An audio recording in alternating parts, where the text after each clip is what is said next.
Olá, seja muito bem-vindo ao nosso programa Conversando sobre Fé e Vida. Eu sou o pastor Rudinei Valdir Mas, pastor da paróquia Cristo de Dourados, Mato Grosso do Sul.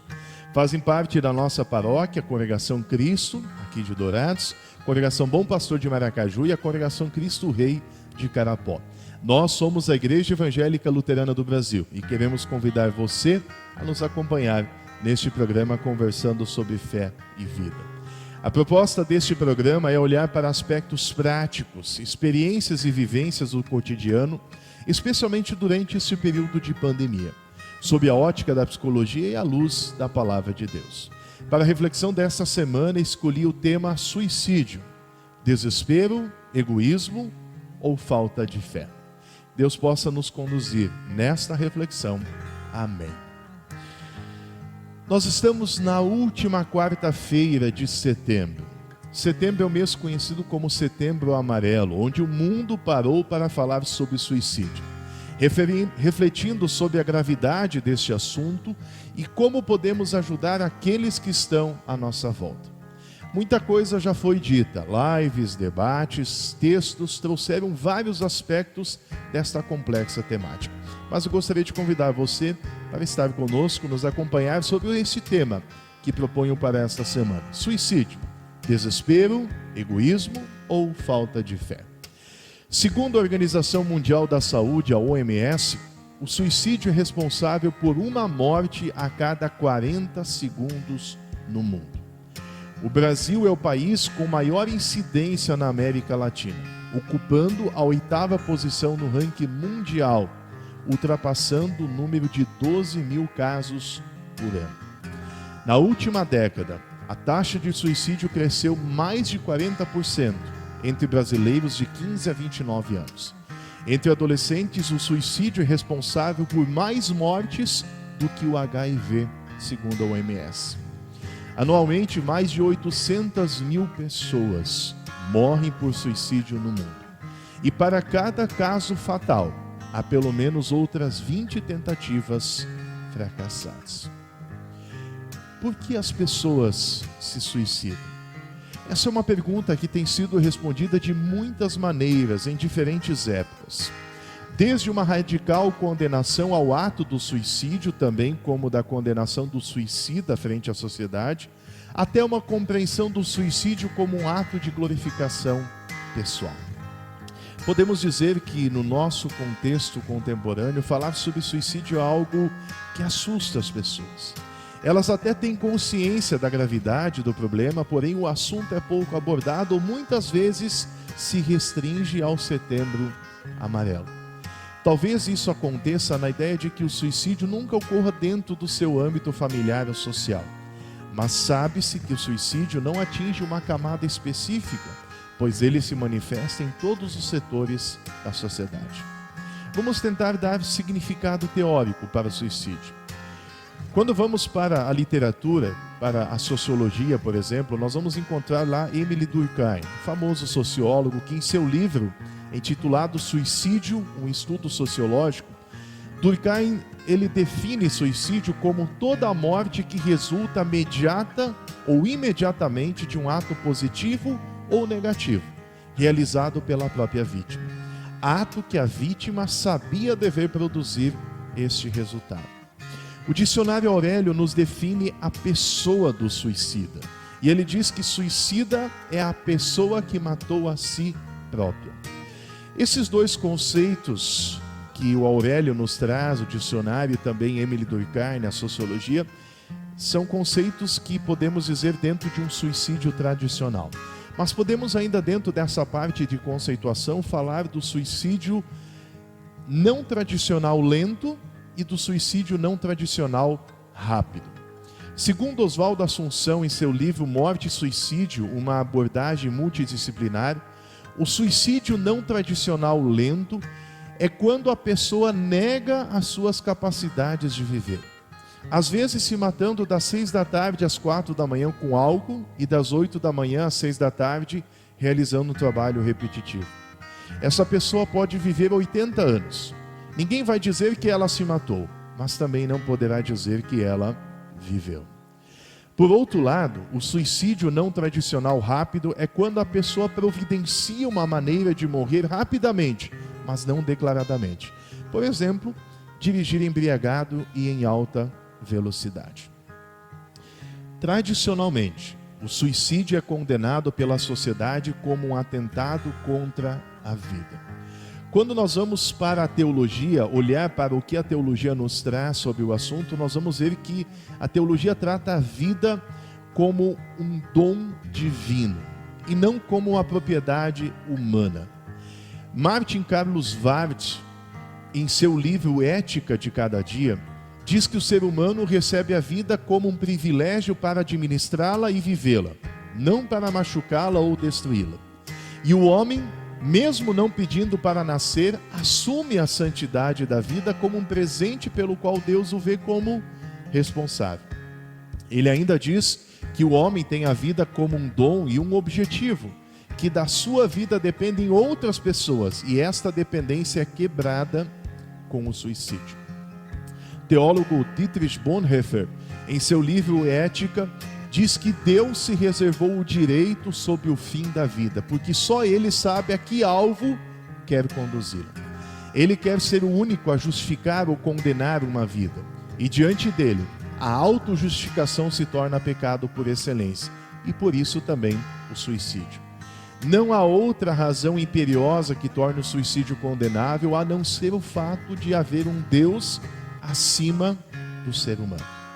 Novamente citando aqui Martin Carlos Ward, ele nos diz que a vida não pode ser vista como uma porta de saída, que está aberta a todos os instantes. Mas, ele diz, ninguém pode sair da vida. Ela permanece para sempre, de uma forma ou outra.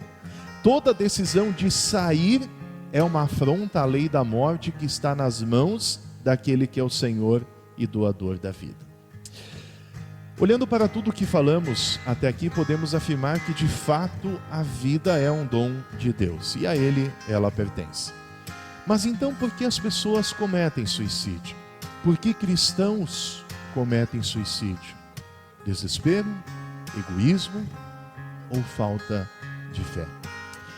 Em outro episódio anterior deste programa, nós já falamos sobre depressão e lá eu falei sobre alguns sintomas, e os principais sintomas, os mais comuns, aqui resumidamente citando, podemos colocar como tristeza, sentimento de inferioridade, pessimismo, sensação de cansaço, de ser incapaz, de estar sem coragem, tensão, mudança de postura, um sentimento de melancolia que pode impregnar todo o cenário com sentimento de ansiedade, desordens físicas como dor de cabeça, falta de apetite, e, eventualmente, pensamentos suicidas podem vir com frequência. Muitos dos suicídios acontecem por terem um histórico de enfrentamento de angústias. Muitas vezes, pessoas que lutavam contra uma depressão e que, em não mais suportando, caindo em desespero, cometem suicídio. E aqui eu quero abrir um parênteses para dizer que nem todo suicida foi depressivo e que nem todo depressivo é um suicida em potencial. É claro que é inegável que alguém que esteja em um grande sofrimento emocional tem uma probabilidade maior de atentar contra a própria vida do que alguém que não esteja passando por esses sofrimentos. Afinal, uma das marcas de uma depressão profunda é a ideia de que a vida não tem mais sentido. E diante do desespero e tendo esse sentimento presente, o suicídio se torna uma saída.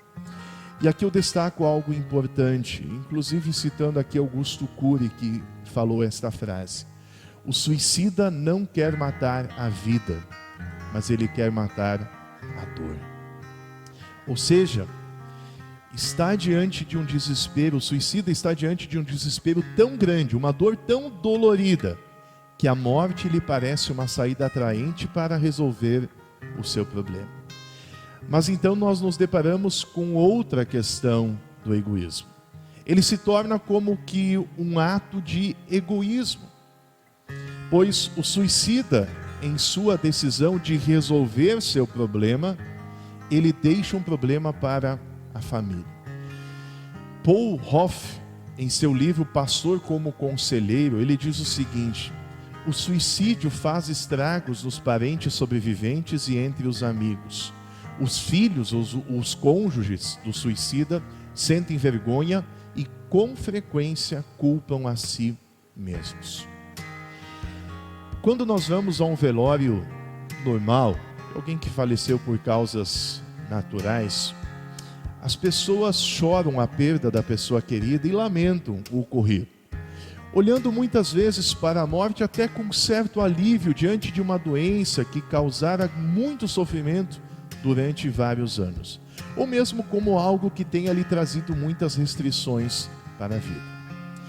Porém, num velório de um suicida, o sentimento que ronda o ambiente é de busca por respostas. Respostas para perguntas nunca feitas e que eu diria talvez nunca terão respostas ou nunca serão respondidas. Consequentemente, o sentimento de culpa ronda esse espaço, onde talvez a pergunta que todos fazem é: o que eu fiz? O que eu poderia ter feito para evitar? O fato é que este luto, o luto da família de um suicida, é muito mais complexo de ser elaborado, pois em muitas vezes acontece de forma inesperada e traz traços de violência contra as relações familiares e contra a amizade. E aqui gostaria de destacar um outro ponto. Muitos dizem: cão que late não morde. Usando essa frase para pessoas que verbalizaram a intenção de cometer suicídio. E muitos não levam a sério este intento. Porém, eu quero chamar a atenção de você aqui e dizer: cão que late, morde sim. Ou seja, se você tem um familiar, um amigo que já verbalizou a intenção de suicídio, leve esta pessoa muito a sério, pois ela é aquilo que nós chamamos de um suicida em potencial. E uma outra questão que ainda gostaria de tratar neste programa: um cristão que comete suicídio, o faz por falta de fé? Essa pergunta angustiante tem ocupado a mente de muitos diante do suicídio. E para falar sobre isso eu quero citar Martinho Lutero. Lá no seu volume 26 das suas obras, Lutero fala de como o diabo ele é perspicaz e atua na vida de todos, especialmente dos cristãos, levando-os ao desespero. E diz Lutero lá: algo mais horrível quando ele quer matar consciências problematizadas com excessiva tristeza, ele, o diabo, sabe como transformar-se na figura de Cristo, tão perfeitamente que é impossível para uma pessoa em tal situação notá-lo. Não notando isso, muitos são levados ao ponto de cometerem suicídio. Por ficarem tão fora de si, se convencem de que são acusados não pelo diabo, mas pelo próprio Cristo. E então Lutero remete ao diabo a causa de muitos serem levados ao desespero e, consequentemente, cometerem suicídio. Eu particularmente digo que jamais devemos condenar um suicida. Por tudo que foi dito até aqui, e entendendo o suicídio como um ato de desespero diante de um sofrimento ainda maior, como citado anteriormente, como no caso de uma depressão. Portanto, o suicídio não pode ser simplesmente colocado como um ato de falta de fé. A fé ela tem um papel importante para dar suporte à pessoa diante da depressão, por exemplo. Mas a fé não livra do risco de um cristão ter depressão. Assim como diante do suicídio, o fato de ter fé em Cristo e crer na vida eterna dá ao indivíduo o suporte muito importante para lidar com as angústias da vida e evitar o suicídio. Mas não posso dizer que o mesmo está livre de tamanho sofrimento. Assim como Lutero, outro teólogo, Lindolfo Weingarten, em seu livro Adão, onde estás, escreve dizendo: se condenamos o suicídio, isso não significa que condenamos também o suicida. O homem é uma criatura fraca. Ninguém de nós sabe se resistirá à tentação de fugir em casos extremos, como períodos de pressão psíquica ou até mesmo psicopática, ou em casos de tortura. Se o suicida cai, continua Lindolfo, ele não cai necessariamente no abismo da escuridão definitiva. Deus é maior do que o coração humano, também o do suicida. E não esqueçamos que, afinal de contas, é a graça de Deus que nos mantém crentes e confiantes, que nos capacita a resistirmos à tentação e fugir em situações críticas e desesperadoras. Quando nós falamos das possibilidades de ajuda, eu trago aqui uma última contribuição de Dietrich Bonhoeffer, já citado anteriormente. E ele diz o seguinte: quem está à beira do suicídio não tem mais ouvidos para a proibição ou o mandamento. Ele só é capaz de ouvir o misericordioso chamado de Deus para a fé, a salvação, a conversão. Nenhuma lei que apele à própria força pode salvar o desesperado. Só o empurra para o desespero mais profundo. Continua ele dizendo: quem desespera da vida só pode ser auxiliado pela ação salvadora de um outro, pela oferta de uma nova vida, que não seja vivida por força própria, mas pela graça de Deus. Quem não tem mais condições de viver não pode ser auxiliado pela ordem de que deve viver, mas tão somente por um novo Espírito. Portanto, estimado amigo, estimada amiga que nos acompanhou até aqui, estenda a mão do amor e da misericórdia para aquele que está em desespero. Ore para que Deus o ampare e guie seus passos, livrando deste fim tão doloroso para aqueles que estão à sua volta e aquele que se suicida. Por fim, mesmo que a teologia cristã seja contrária ao suicídio, tomando por base as Escrituras Sagradas, a mesma teologia se reserva à comunidade cristã não condenar pessoas com tais pensamentos suicidas, mas dá à comunidade cristã o papel de acolher. A igreja tem o papel de acolher, de receber, onde essas pessoas desesperadas possam receber apoio, compreensão e orientação. Nós, da Igreja Evangélica Luterana do Brasil, a Paróquia Cristo de Dourados, e este pastor que vos fala, estamos à sua disposição, estendendo a nossa mão de amor e misericórdia. Que Deus possa abençoar ricamente a tua vida e a de tua família. Amém. Você está convidado a nos acompanhar em nossas programações online, na página do Facebook, também no canal do Instagram, assim como no YouTube.